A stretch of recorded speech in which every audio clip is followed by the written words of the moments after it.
Ce sont des nuages dont on va parler aujourd'hui dans ce nouveau numéro de Parlons Rando. Dans cette vidéo, nous allons surtout voir comment il est possible de prévoir la météo grâce à eux. Prévoir le temps était forcément plus courant chez les anciens qui ne pouvaient pas s'appuyer sur des prévisions météo à la télé ou sur une application, et cela se perd dans notre monde moderne.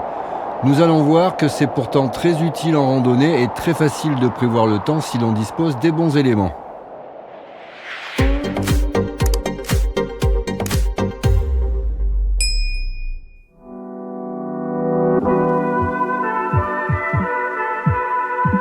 Chaque nuage correspond à une situation météo bien particulière. Mais précisons que la météo n'est pas une science exacte, même les meilleurs prévisionnistes arrivent à se tromper, ce qui est normal au vu de la complexité des phénomènes météo.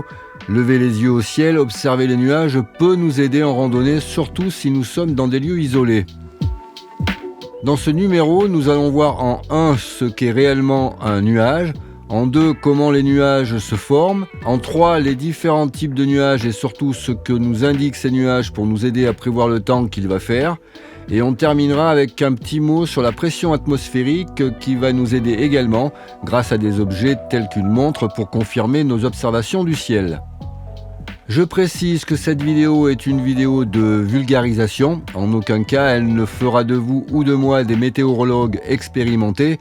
Si vous souhaitez en savoir davantage sur les phénomènes météo, je vous mets comme d'habitude en description des liens où vous pourrez aller regarder et vous informer. Alors la définition d'un nuage, c'est une formation visible dans le ciel, constituée essentiellement d'une grande quantité de gouttelettes d'eau ou de cristaux de glace, ou les deux à la fois, le tout en suspension dans l'atmosphère. Il peut également comporter des particules liquides autres que de l'eau ou des particules solides provenant par exemple de vapeurs industrielles, de poussière, de fumée ou même de sable comme on le voit assez souvent. L'aspect d'un nuage dépend bien sûr de sa nature, de sa dimension, mais aussi de la lumière qu'il reçoit, ainsi que du nombre et de la répartition des particules qui le constituent. Les gouttelettes d'eau, quant à elles, proviennent de la condensation de la vapeur d'eau contenue dans l'air. Les nuages font partie du cycle de l'eau. L'eau s'évapore des océans, des rivières et des lacs, puis cette eau s'élève dans l'atmosphère. Plus elle monte, plus l'air autour d'elle se refroidit. Lorsque l'air devient suffisamment froid, l'eau commence à se condenser autour de petites particules de poussière et de pollen présentes dans l'air. Cette condensation crée alors des nuages visibles.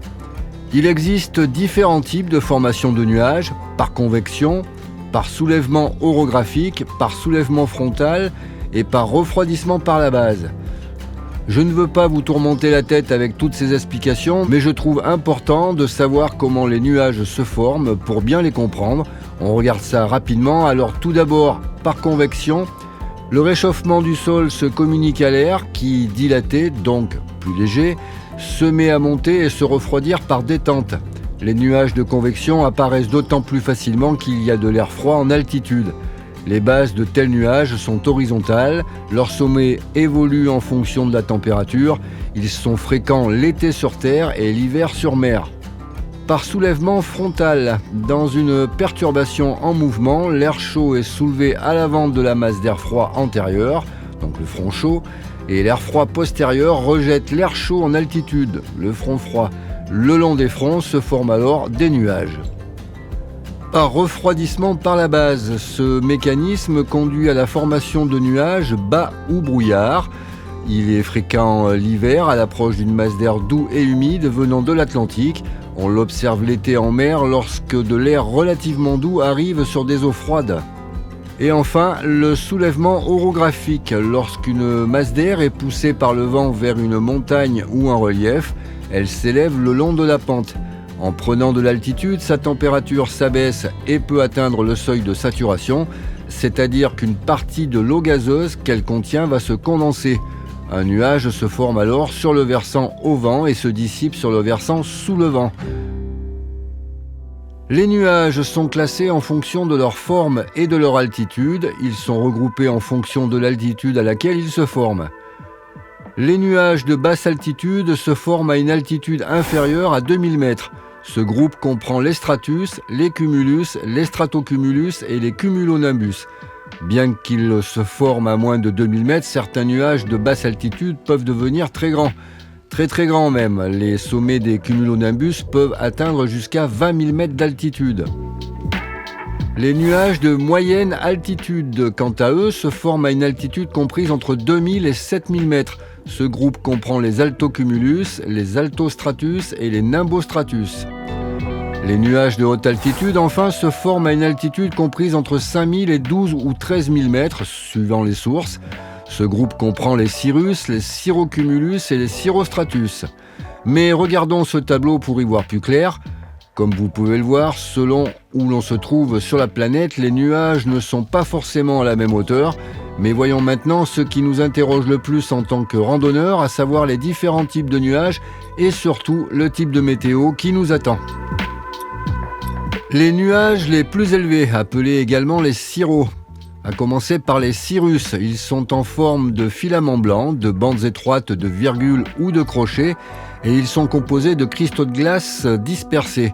Pas de précipitations associées avec les cirrus. Ces nuages sont étirés par des vents violents en haute altitude. Ceux-ci n'annoncent pas nécessairement une dégradation du temps. S'ils se présentent sous la forme de filaments rectilignes, en laissant passer le soleil tout de même, on note une simple présence de vapeur d'eau. Par contre, s'ils envahissent le ciel au fur et à mesure avec le suivi de cirrostratus, cela présage de l'arrivée d'un front chaud. Et justement, on en vient aux cirrostratus qui, quant à eux, se présentent sous la forme de nuages minces et souvent uniformes et qui couvrent une grande partie du ciel. Ils peuvent parfois être suffisamment épais pour obscurcir partiellement ou complètement le soleil ou la lune, créant un halo lumineux autour de ces astres. Ces nuages sont souvent associés à des conditions météo changeantes à venir, car ils peuvent précéder l'approche d'une perturbation atmosphérique, telle qu'une dépression, à surveiller même si la pluie ne tombera pas dans les prochaines minutes.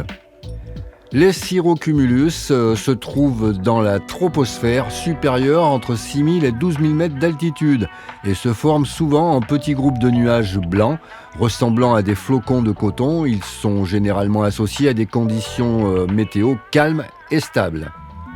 Les cirro-homogenitus, oui, ce sont bien des nuages d'origine humaine cette fois. Les cirrus homogenitus sont des nuages formés à partir des traînées de condensation des avions.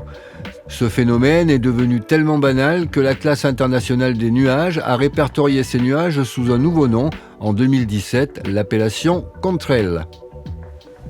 Les altocumulus peuvent prendre diverses formes et structures, notamment des ondulations, des vagues, des galets, des rouleaux ou des motifs en mouton. Ils ne s'accompagnent pas de précipitations, mais ils annoncent un changement de temps. Ils peuvent indiquer que des perturbations atmosphériques sont en cours d'approche, mais leur présence seule ne prédit pas nécessairement des précipitations imminentes. À noter qu'ils ont leurs ombres propres, ce qui les distingue des cirrocumulus très ressemblants. Voilà des nuages bien curieux qui donnent lieu à bien des débats conspirationnistes ou autres. Les nuages lenticulaires ou altocumulus lenticularis sont des formations nuageuses de forme ronde ou ovoïde, apparaissant en moyenne à haute altitude. Ils peuvent présenter des formes plus originales, comme allongées ou ondulées, et superposées les uns au-dessus des autres. Ce type de nuage est la plupart du temps stationnaire au sommet des montagnes et il indique la présence d'un vent fort en altitude. Les altostratus peuvent pénétrer dans l'étage supérieur. Ces nuages forment une nappe grisâtre ou bleuâtre d'aspect strié, fibreux ou uniforme et ils couvrent entièrement ou partiellement le ciel. Ils donnent de la pluie fine en été et de la neige en hiver. Les nimbostratus, gris, sombres et épais, donnent pluie et neige qui peuvent durer des heures. Ils donnent souvent l'impression d'être éclairés de l'intérieur. Ils proviennent des altostratus et ils ont la forme d'une immense masse constituée de rouleaux. Les nimbostratus sont suffisamment épais pour masquer complètement le soleil. Ils produisent des précipitations faibles à modérées, mais sur de grandes superficies. Avec eux, attendez-vous à passer la journée sous la pluie. Les cumulus, on les retrouve en 3 genres différents. Il y a d'abord le cumulus humilis, dit de beau temps. Il a des formes aplaties qui se forment dans les régions de petites collines. Ce sont des nuages séparés aux contours bien délimités, une base horizontale avec un faible développement vertical. Généralement, ils apparaissent le matin et disparaissent le soir. Ils sont constitués de gouttelettes d'eau, rien à craindre avec cela. Ensuite, il y a le cumulus mediocris. Le cumulus mediocris s'étend quant à lui à la verticale et correspond souvent à la fin d'une perturbation due à un front froid. Son aspect bourgeonnant le fait ressembler à un chou-fleur. Ce type de nuage ne provoque généralement pas de précipitation, mais peut quand même se transformer en cumulus congestus. Le cumulus congestus, le plus connu des cumulus, est un nuage qui se forme à la verticale et indique qu'il y a des courants ascensionnels assez forts. Il est constitué de gouttelettes d'eau ou de cristaux de glace. Il peut amener des averses de pluie, mais surtout s'il continue de se développer verticalement et d'évoluer, il peut éventuellement se transformer en cumulonimbus qui là, pour le coup, est un nuage dont il va falloir se méfier. Le cumulonimbus, c'est même celui dont on doit se méfier le plus. Là, on peut carrément parler de danger. Ce sont des cumulus porteurs d'orages, d'averses, de grêles. Ils forment d'énormes volutes au sommet, en panache ou en forme d'enclume. Les cumulonimbus sont associés à des conditions météo extrêmes, notamment des orages violents, des précipitations torrentielles, des éclairs et même des vents forts et parfois même de la grêle ou des tornades dans certaines régions. Bref, on en a tous vu et c'est vraiment pas un moment qui rassure. À noter que les orages sont toujours provoqués par ce genre de nuages. Ce sont les nuages les plus communs. Ils sont le plus souvent gris et blancs et ils apparaissent sous forme de galets et de rouleaux avec des parties sombres. Ils sont souvent associés à des conditions météo stables et calmes, bien que dans certains cas, ils puissent être associés à une légère précipitation telle que de la bruine ou des faibles pluies. Et on en termine avec les stratus qui peuvent se présenter sous la forme d'une couche, généralement continue et grise, souvent très étendue ou sous forme de lambeaux déchiquetés, dont les contours irréguliers et les dimensions se modifient continuellement et souvent rapidement. Contrairement aux stratocumulus, les stratus ne présentent généralement pas de formation arrondie ou en amas et ils donnent généralement lieu à du brouillard quand leur base atteint le sol. Les stratus peuvent persister pendant de longues périodes, créant un ciel gris et sombre. Ces nuages apparaissent fréquemment dans les grandes agglomérations à cause de la pollution atmosphérique.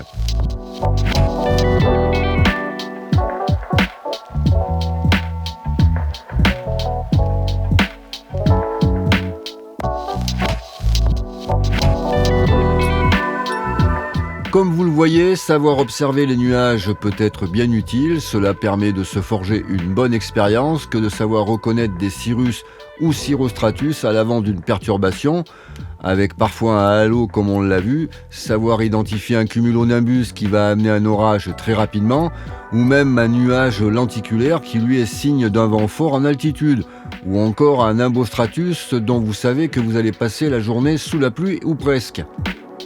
Il ne faut toutefois pas tomber dans le piège qui consisterait à croire que l'on peut se passer des bulletins météo.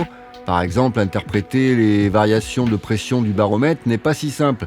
Ce serait complètement stupide et irresponsable de se passer des prévisions météo pour des sorties en montagne. Il est même nécessaire de regarder la météo avant toute randonnée quelle qu'elle soit. C'est la base et c'est un élément de sécurité.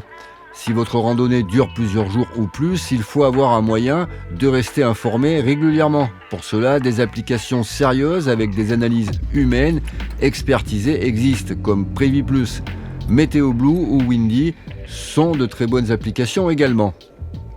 D'autres éléments peuvent vous aider à prévoir le temps qu'il va faire à plus ou moins court terme, comme la pression atmosphérique.